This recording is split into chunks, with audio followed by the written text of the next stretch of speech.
Hello. Hi, this is Princess Suri. Good afternoon to all my brothers and sisters. Good evening, good morning to all over the world and every part that you may be in. I come today to ask a question. I want people to be honest with me. You can say whatever you want to say. Do you really think that simply because we may not agree when it comes to politics, we may not have one voice, we may not believe in one political group, because of that we shouldn't help each other to build the North or to build Ghana?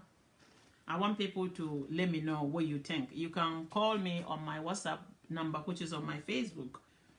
So I'm trying to ask people to see today to see how our mindset, some of us think.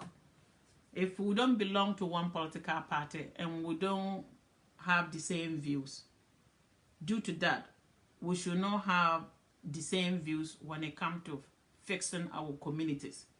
I want to ask a question. If that's the case, then we are in trouble. So I want people to tell me, what do you guys think? If you are MPP and I'm NDC, and we happen to live in one community, and our school need roofing, or our school need chairs, simply because we don't belong to the same parties, but our children go to one school, do we get together to fix the issue, or we let it go because we don't belong to one party? It's common sense. It's common sense. Let's use common sense. When it comes to your political affiliation, it's with you. When it comes to your religion, it's with you. Whatever I believe in is my belief. Whatever party I belong to is my party. It's not something that you have to use to deprive other people. It's something that they've been doing in Africa wrong, totally wrong. Africans use political party affiliation as our religion. It become like our religion. This political affiliation become like our tribes. It become tribalism. It become like our identity, which is wrong, my brothers and sisters. It doesn't matter. We all have a right to choose whatever party we belong to. As I sit here talking to you guys, my husband happened to be a Republican.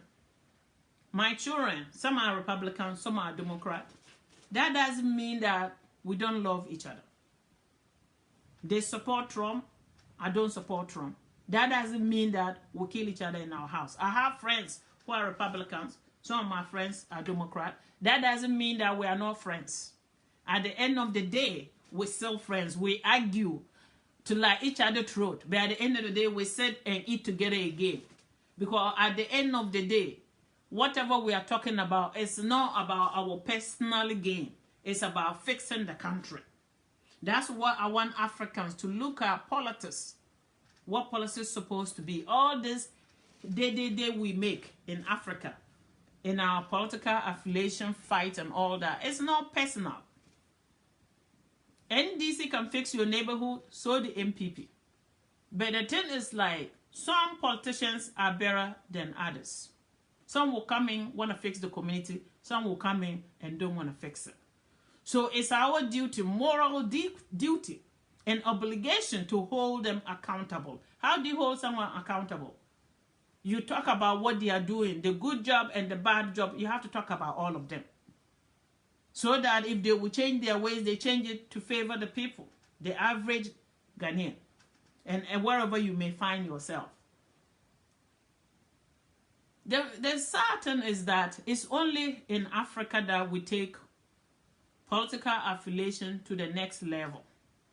They will not appoint people due to qualification. They appoint people due to political affiliation. It's sad. It's sad. We're choosing people that are not qualified to represent our regions.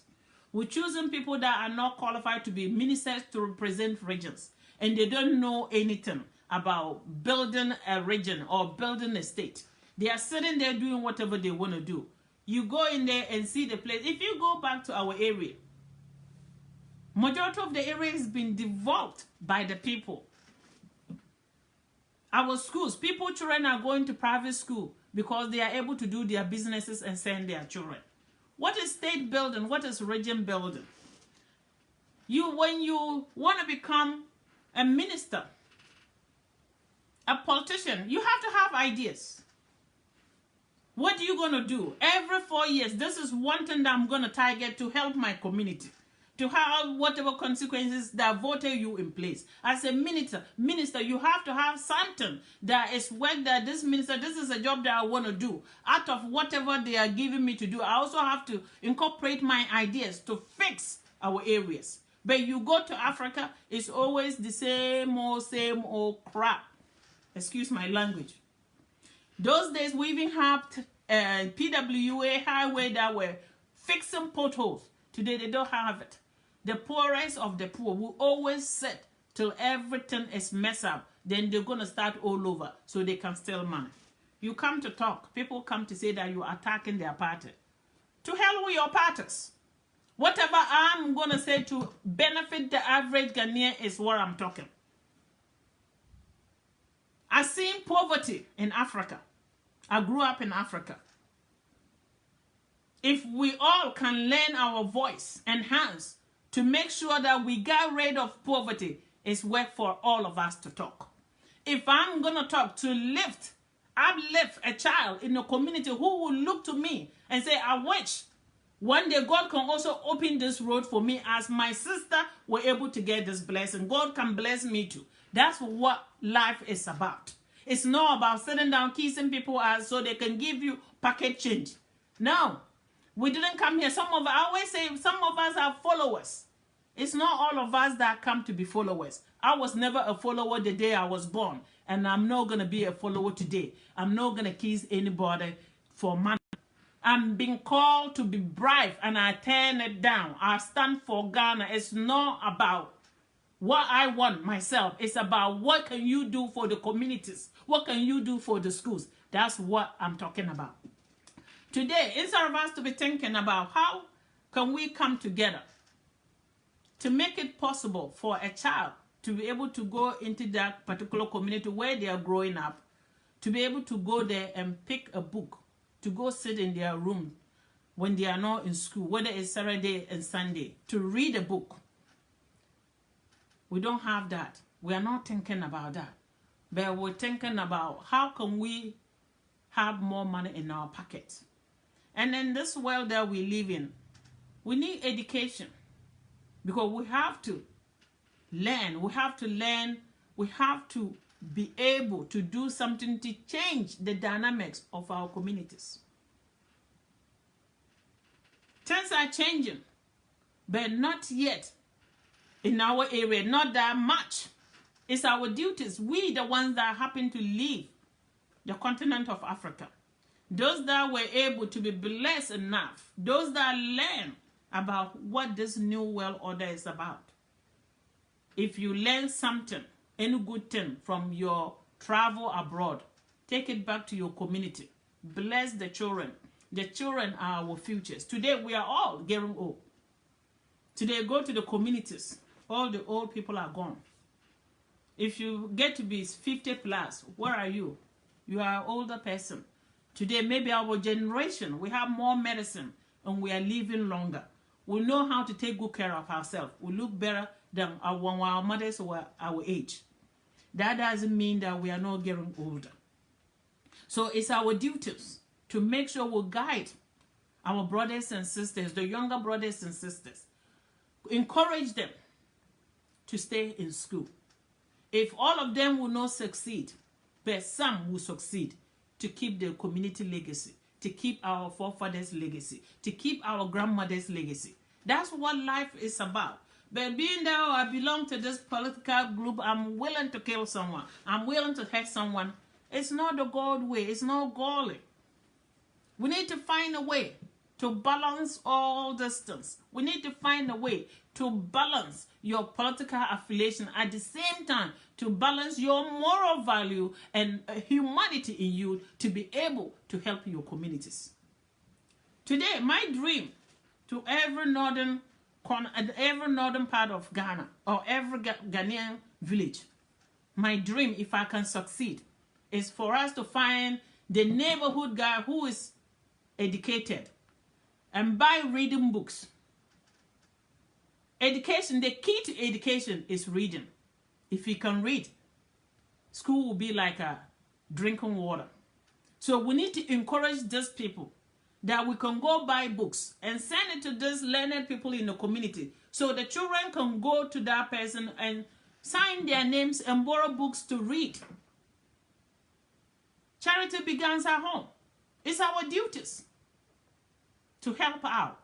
Majority of us, when we were growing up, if our families know the value and the importance of education, it's not this is what we'll be doing. We'll be more than this. So it's our duties to help out. My thing is like, if my foundation ever become big, I want to be able to supply communities throughout our regions books. Even if it's the chief palace, we'll talk to them. Let them have a neighborhood library. The library closes at night. Children can walk in there to take books to read. We can find a place that children can go, sections, neighborhood can go. Today, Friday night, this section is going. The children will go read and do like, they have so many storytelling. Let them continue. Let's motivate the children to do something than to sit at home, eat and bath and go to bed. Let's let them know that learning is something that we should encourage them to be doing. Tell them about yourself. Tell them about our ancestry, where we came from, what we did, what your grandparents did, what African civilization did. It's our jobs to teach the young what African civilization did. For the longest we growing up, all that we knew that our civilization never did anything. Little do we know that it was all a lie. Every black African descendant out of the pharaohs, Nubia, all the way to Mansa Musa, to the present day where we are. Nobody know that. Who knew that African civilization built houses when Europe were in the Dark Age? Who knew Africans ruled the whole world, including China and Europe? Nobody, majority of us don't know. It's our duties to teach the children, to let them know that Africa was a force that the whole world bowed to. And in life, no matter what we do, kingdoms rise and fall. Africa was first. Today, we are at the bottom, at the last. That doesn't mean that we are not living. That doesn't mean that we won't come back again. Today, you take every African. You find Chinese, Asians in you. You find Europeans. We were once one family. Big family, regardless our colors. We were once one family throughout African continent. The whole world resources, natural resources, 90% is in Africa. 90%. That's why we were once one big family. Regardless our color, our eye shape, we were once one family. You go to the Roman period, the Roman generals were blacks. Senators were blacks. Today, due to greedy, people started labeling colors. We didn't know colors. In the 1900s, majority of people didn't know color. It was slavery that started this color division. Because how are you going to see your brother and sister and demoralize them? You have to find a way to distance yourself from them, to let them know that you are not related due to your color. As I sit here, my father is so fair-skinned. I don't look like my dad.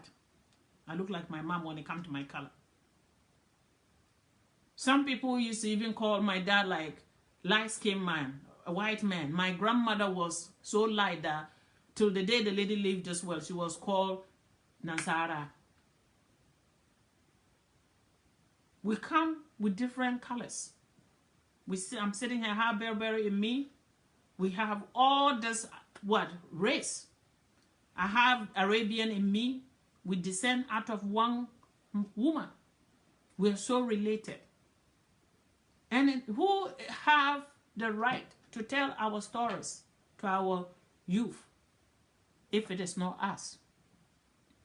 Who has the right to correct our history if it's not we, the ones that are seeing it? It's our duty. Who has the right to tell the youth, encourage them to go to school, encourage them to learn, Even though it will come to one day, the learning that we're doing is to learn for ourselves. So someone cannot cheat you. Today, that as we said, if our forefathers, some of them, stand on their ground and didn't think we were all one, what we are saying today is not what we'll be saying. So it's our duty to teach our young, every part of the corner, the globe, and especially Ghana, to know wrong and right. And it's our duty at the same time to teach them to call the truth out as truth. If you should never say truth, if it's A, say it's A. Regardless, even if they're going to cut your head, say it. God will always there to save you. Let's not take money to replace everything in this world. At the end of the day, when we die, all this money we fight for, all these bad things that we're doing in the name of money, it's not following us anywhere. When you never work hard to take anything, it never lasts. All this barbaric thing that we are doing today, you sit and your own family become your enemy. You don't do anything to them and they see your success and it become their heartbreak. They see you standing up and they're falling down. Some see you breathing air and they feel like if they can get up and snag this air out of you so you don't breathe it, they will be satisfied. Life is not about competition, my brothers and sisters. If yours is not today, don't say God has forgotten about you. Maybe tomorrow will be your turn. Let's forget being in competition with each other. It's not so. We shouldn't be in competition with our fellow brothers and sisters. Our fingers are not equal, so the human beings. If you were blessed today, say hallelujah. Tomorrow it may be mine. All my life, I never even view my fellow human being. All my life till today. I always believe once there is life, there is hope. I always believe that. So anyone that will not know this, that once there is life, there is hope, my brothers and sisters, we are in trouble. Let's stop being jealous. Let's stop being in competition with each other. All these things that we are doing, tearing each other, when one mother children become in competition with each other, whether they see their own sisters doing well and it's hurting them and they cannot sleep because of that. Let's stop this. I don't understand why we call ourselves God-fearing people. I always say this, pack churches, pack mosques every Friday. And yet, majority of the people that pack distance, who so-called believe in God, are the most darkest soul people in this planet. Let's see why our planet is, the continent of Africa, is what it is today. It's because our evil ways. It's because you see your fellow human being who doesn't do anything to you is doing good and you cannot sleep because of this particular person. It's simply because we envy one another. Simply because we don't uplift each other. Simply because we never see somebody's success and say, hallelujah. Dear Lord, I pray one day for you to bless me. Simply because we cannot say these things. When someone is success, we cannot admit God has blessed the person. We always find a way. Whether the person have Python that is giving them money. When the person was struggling, they don't see it. When the person was sleeping hunger, nobody sees it. But the moment you make it, it's always have to be, you have like medicine. You went to a voodoo person. You have an anaconda that is giving you money. Africans, my fellow Africans, let's wake up and realize nobody is our enemy but ourselves. We've been digging ourselves early graves. Because God said that a person, any child of God, who would think ill about your fellow human being, it will backfire you. Any child of God, a creation of mine, who would think bad, who will have wicked thought against your fellow human being, will always get a wicked thought in yourself.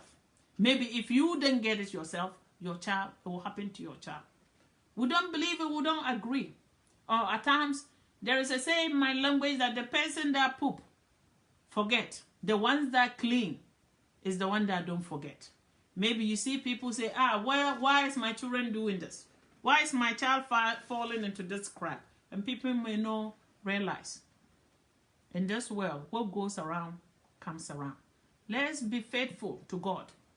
You don't go sit down and say, I'm praying today, and tomorrow you go out, you go to mosque. The moment you left the door, you're thinking about ill for someone. You're thinking about how you can damage someone. Please, let's fear God.